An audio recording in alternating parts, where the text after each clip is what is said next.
Welcome to the Financial Coaches Podcast, where we talk about how to build your practice from startup to scale up while being the kind of coach your clients crave.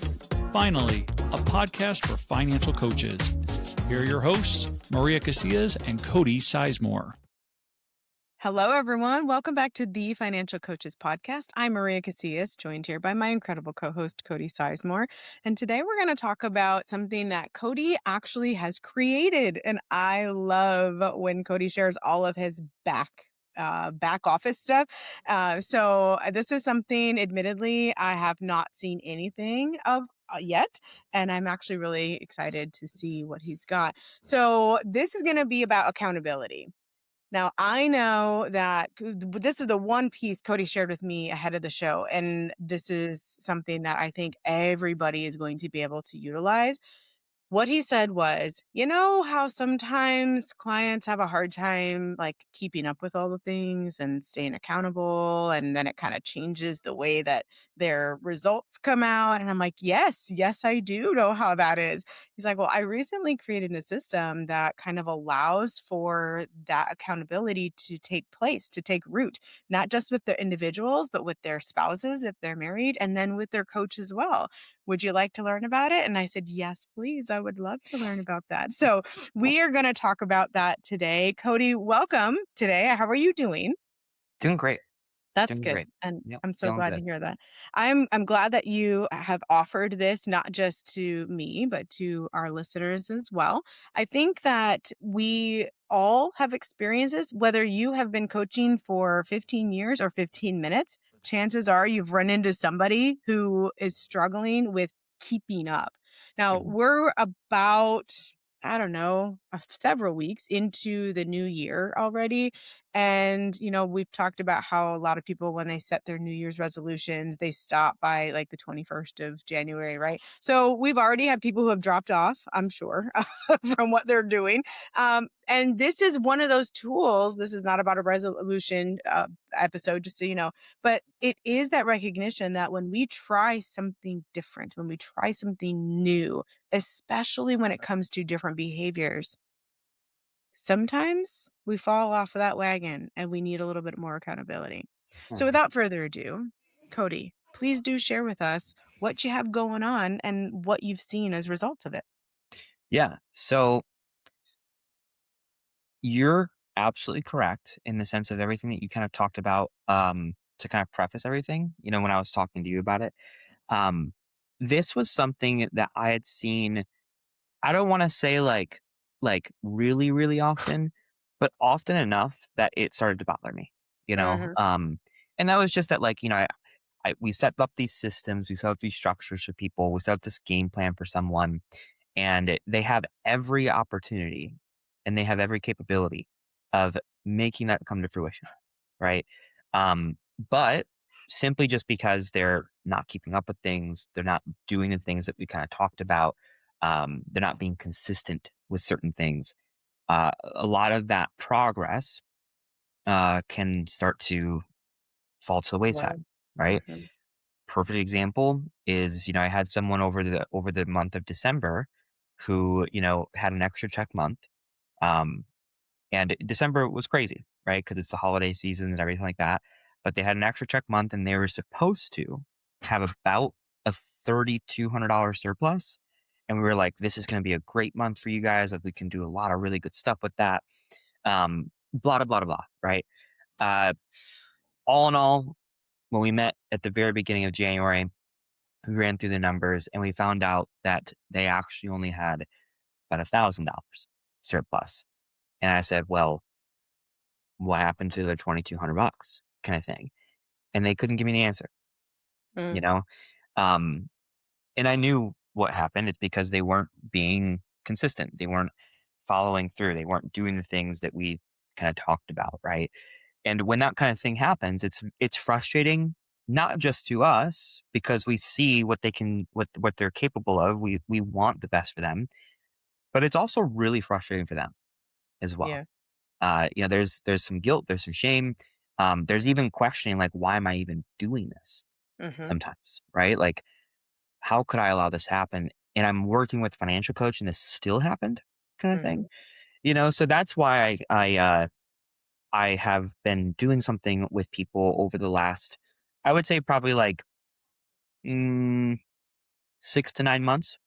I've been doing Okay. this, Mhm. maybe a little bit longer, but somewhere in there is where I've really started to ramp it up with people.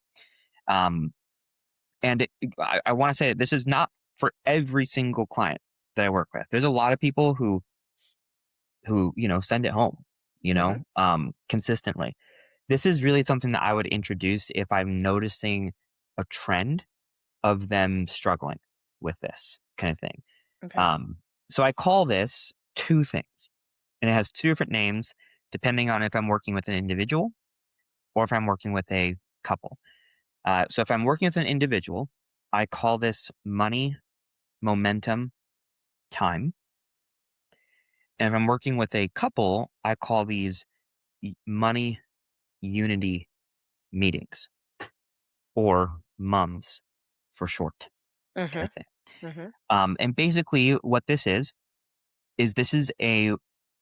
it's a bare minimum, fail safe, catch all kind of system that I've set up.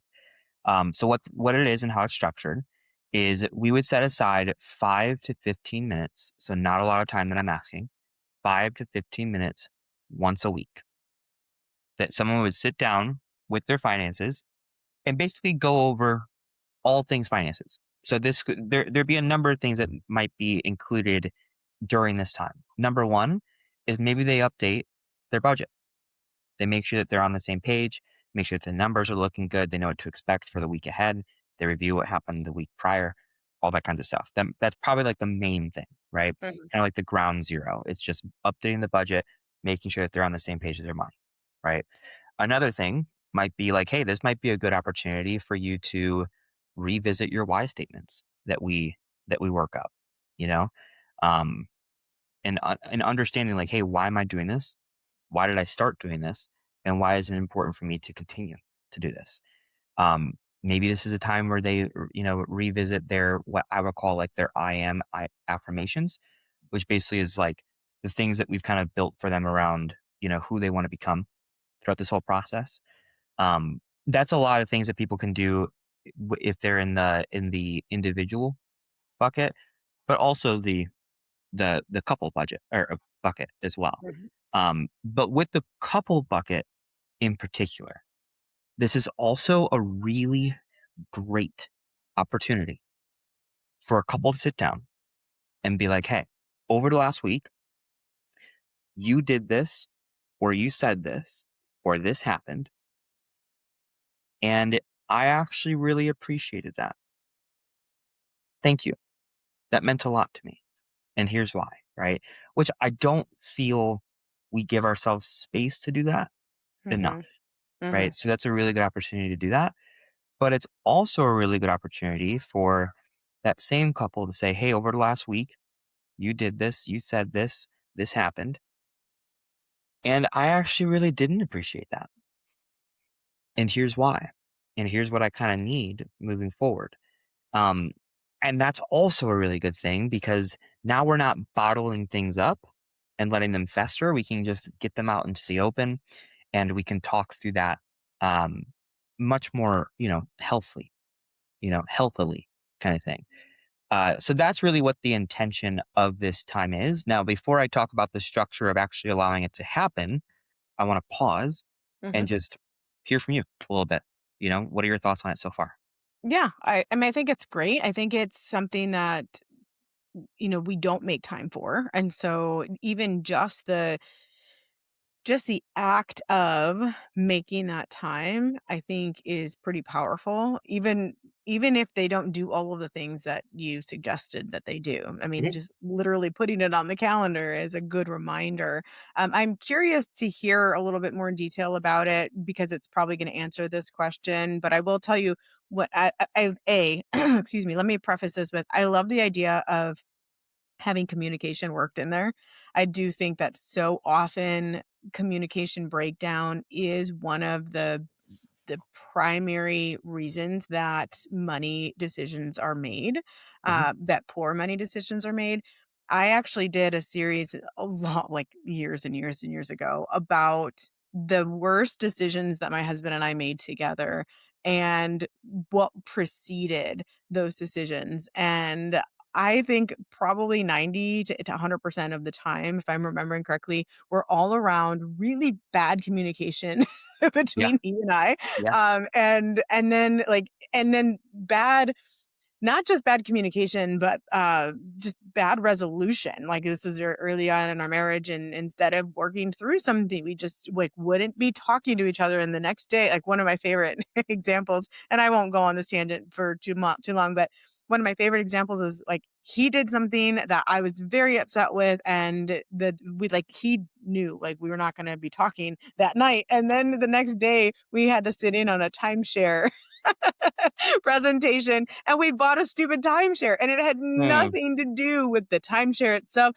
It was all because like I didn't want to upset him, he didn't want to upset me, but we were able to get out of it, and that's another story in and of itself. But looking back at how green I was in a marriage and just in communication in general, and I'm like, oh my gosh, all of these things that we did, it was all around just really bad communication. So I love that you are integrating healthy communication skills with the individuals. The question that was coming to mind was, if they're meeting one time a week, what are you setting up so that they remember the thing that bothered them, et cetera, and that it doesn't seem like it's this passive aggressive, oh, and by the way, 6 days ago you did XYZ. But I'm sure that's going to come up in the way that you're describing your system. So Yeah, yeah, in some ways. So I'll tell you that this is, and I said it's the very beginning. This is a bare minimum, fail-safe catch-all, right? yeah. So I tell people, I'm like, I would encourage you to do this more often Okay. than once a week, Yeah. right? Okay. Um, Yeah. but what I'm asking is bare minimum. You do this once a week, kind of thing. And that list of things of what you could do in it, like the budgeting, the why, the Mhm. IAMs, um, the talking about things, like that's not going to happen in every single meeting, right? That's just what could come up. If there's anything that I would ask is that, like, and this goes for both couples and individuals, one thing I do want to see happen every single meeting is that you update that budget, like for sure. Like that's like a Mhm. non-negotiable. And if you're a married couple, it's you update that budget and you guys talk about how things are going. Those are like the two non-negotiables kind of things. Mhm. Mhm. So as far as remembering what came up 6 days ago, um, again, I encourage people to do it more often. And that's what I think is going to build that consistency side of things. This is really a fail safe kind of thing. Does that make sense? Mhm. Yep. Okay. Um, so I think the next part of this is, you know, you hear me say this, it sounds cool, it sounds good. You see the benefits, you see how it could be valuable. But then that bears the question, well, if this person or these people are already having a hard time being consistent and they're already having a hard time holding themselves accountable, who's to say they're actually going to do this? Right. Mhm. And that's this next part, the structure of how this is going to be set up. So I have multiple different layers with this. That really does help people stick with it. The first one that I would say is this: is that there have been studies that have shown that when you're trying to build a new habit, the more senses that you activate with it, the higher likelihood you are to actually do with it, or do it right. Mhm. So when someone sits down and they update their budget, let's just say, right, they're actually activating two different senses, which would be their sight because they're looking at it, and touch because they're typing things in, right? So it's 2 out of 5 senses, right? So in efforts to add on and add in more senses, this is what I've kind of come up with.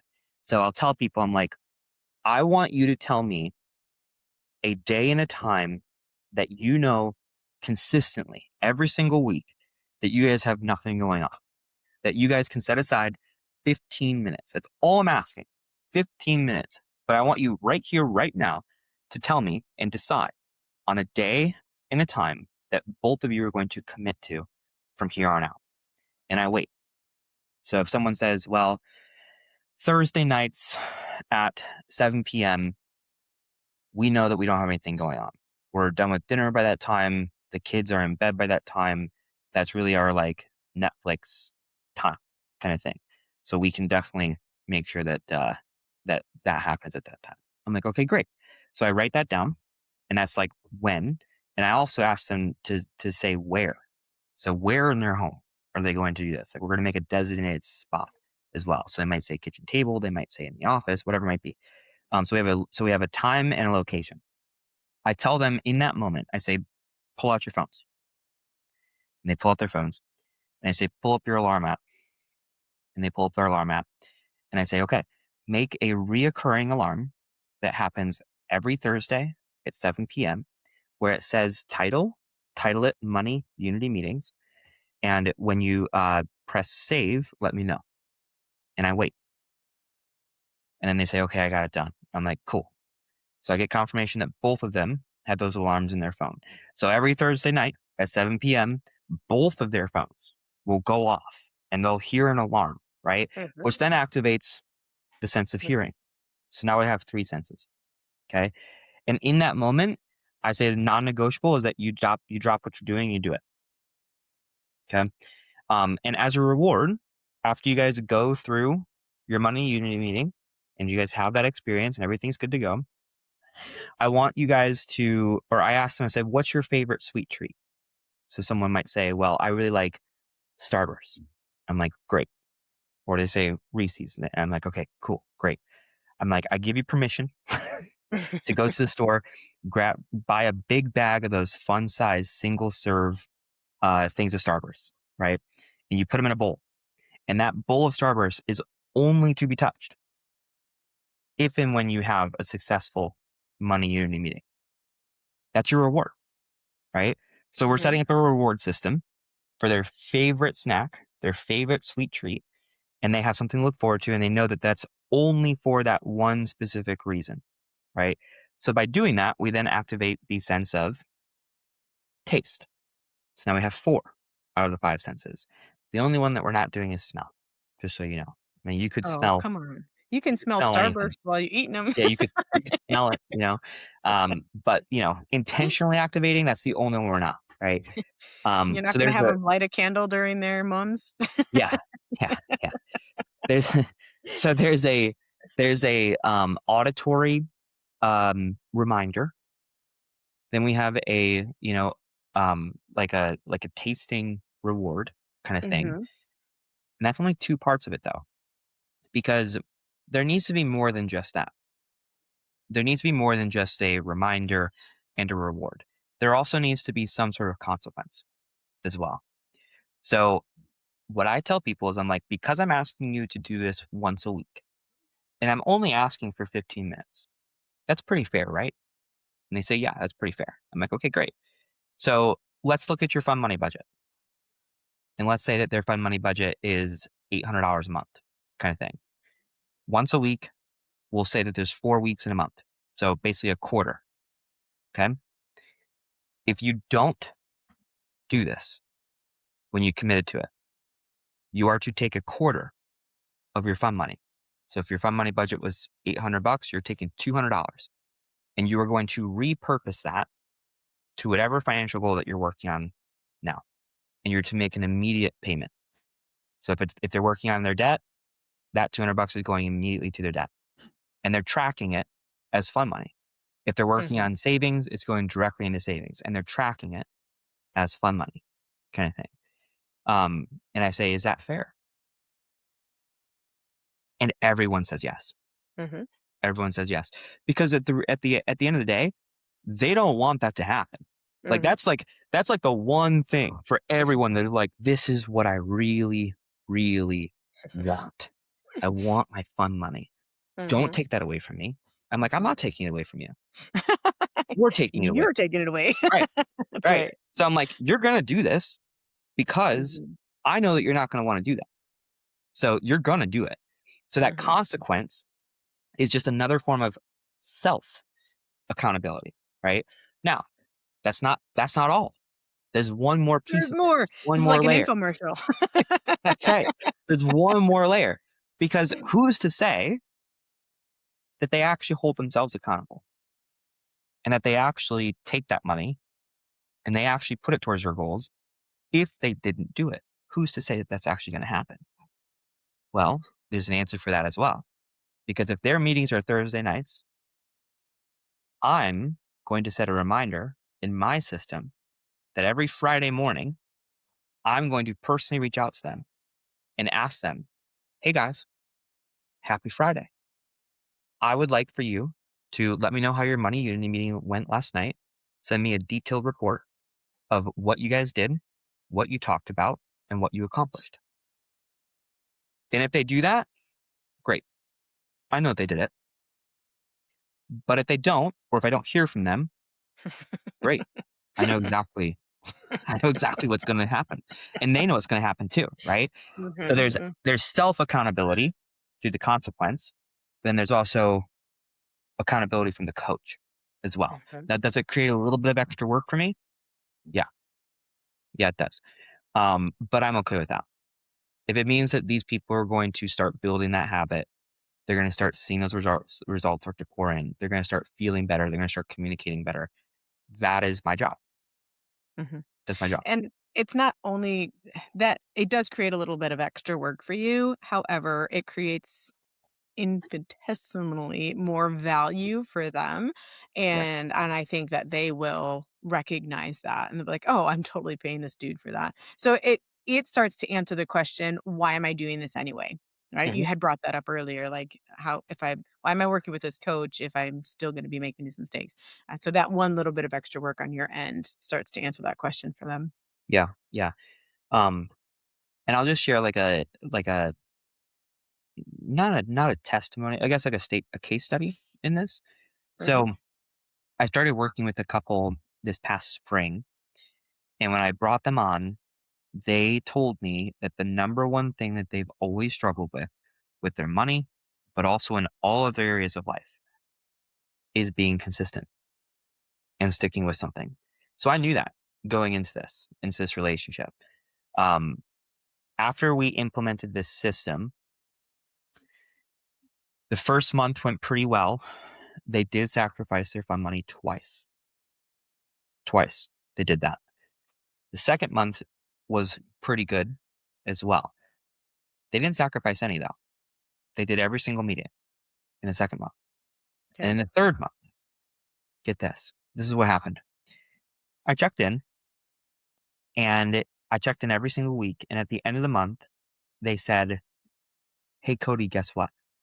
This month, the month of November, it was November, they said, we updated everything every single day. Wow. And I was like, who are you? you know? Um, and, You've created a and monster. right, right. And because of that, November was their best month, financially speaking, you know? Mhm. Mhm. And hey, then we had proof of concept. We said, we went to our next meeting. I said, do you see what you're capable of when you make it a priority? Right. Mhm. And they're like, yeah, yeah, like we want to keep doing this kind of thing. So this does work. It really does Mhm. work. And maybe it will take a few weeks of their fund money being repurposed, but that's okay. Yeah. It'll come back to them. Yeah. I love it all. In fact, some of it sounds like stuff that I have done or would absolutely create to do. I am wondering, how does this work with people who really they really don't like rigidity. Is probably the best way to ask that question. So, like when you look at a budget, and I don't know if you're doing full on zero based budgets or you're doing other ones. I know the Mhm. zero based budget is the most rigid one, and this plan, this what you're doing, this activity can be done. The system can be done with non zero based budgets. So, I'm Mhm. going to throw that out there. But for somebody who doesn't like rigidity, what how do you see this working with them? I'm assuming you've had people who also don't like rigidity who this has worked for. So I'm not saying it can't. I'm just asking the question, how does it work with those individuals? So I'll be transparent and I'll say that I haven't actually had that come up yet. And I say Okay. yet because Okay. I'm sure it probably will. Hmm. But I'll also be transparent in saying this, and maybe this is just me being a little bit jaded. Maybe this is me being a dad, right? Um, but I'll say this: um, you are not going to be able to accomplish or be great at anything if you're not willing to be consistent with it. Hmm. And you can say that about your finances. You can say that about your marriage. You can say that about your weight. You can say that about your job. You can say that about anything. It's one of the, in my opinion, it's one of the laws of life. And if you don't have to like it. That's fine. You don't need to like it. I don't like being consistent with things, but I do it because I know that I like the results of what being consistent brings to me. Hmm. Yeah. So at the end of the day, if someone doesn't like it, I don't really care because Yeah. that's what's needed. Yeah, I don't disagree. I'm not using the word rigid to replace the word consistent. So just Hmm. want to make sure that we are on the same page with that. I agree that consistency is necessary. I love the psychology behind what you're doing, the fact that you're looking at the science, right? Here's what we know, and so you're trying to do all of that. And I love that you're putting consequence, not just rewards on all of Hmm. that. So Hmm. all of that I agree with. I'm not actually disagreeing with anything that you are stating. What I'm curious about is the person who doesn't rigidly track every single penny, for example, that Oh, person sure, can still sure. do this. Like, it's just, here's your plan. Here's what you guys planned, however rigid or unrigid that is. Hmm. And we're just checking in with said plan. And Hmm. then here are the different consequences and stuff. So that's really what I was talking about. Got it. So, Got it. Okay. so in that case, it's really more the addressing the rigidity really comes more along the time of how to create the budget with the individual more Yes. so than it does implementing this particular system of accountability. Yeah. So there are some people who thrive with rigidity, and Yeah. I have a system where they can set up to where they do track every single penny, kind of thing. Yeah. Um, Generally speaking, though, I don't ask people to track every single penny. There's ways of tracking where the money goes without needing to have every single receipt, kind of Yeah. thing. You know, Yeah. um, so that's something I already kind of like naturally set up with people. Um, But even if that is the case to where they're being consistent in the sense of doing this, but they're not being rigid in the sense of tracking every penny. Yeah. Um, just simply the fact that they can be plugged in Yeah. once a week. They're aware of what's going on. That's They're right. aware of, what happened. They're aware of what's coming up. That alone can potentially save someone, hundreds, if not maybe even thousands of dollars per month kind of That's thing. correct. Yes. So, Awareness is so important. And I'm really glad yeah, you brought that word up because that is definitely true. Even people who haven't done this particular system, but have have the habit of checking their accounts every day, yeah. not to see what they can spend, because I know that there's that behavior too, where it's like, oh, I'll just check my account. And if there's money there, I can totally get rid of it. But to be aware of what's going on, and it helps you to make sure that you're finding out if somebody's spending money that wasn't supposed to be in their spending, or like, by identity theft, not necessarily your Mhm. spouse, but there's that too. Like, maybe someone's really actually spending money that was not planned for. So that is good to just have that general awareness. Yeah. Yeah, exactly. That's a huge part of it. So, um, but that's it. As far as Awesome. developing a system to help hold your clients a little bit more accountable. Um, so thanks for letting me share that today. Yeah, thank you for sharing it. I think it's something that people are absolutely going to start implementing. And I love, again, all of those little layers. So if you also appreciate this, please do go back and listen to those different, I don't know if layers is the right word, but the different tenets that Cody brought up, because those are important. They're intentional, and it's all part of the program. It's not just, an afterthought. obviously that those things were put in place on purpose. So do go back, listen to the episode again, take some copious notes, and start implementing consistently. And we will see you next week for another episode of the Financial Coaches Podcast.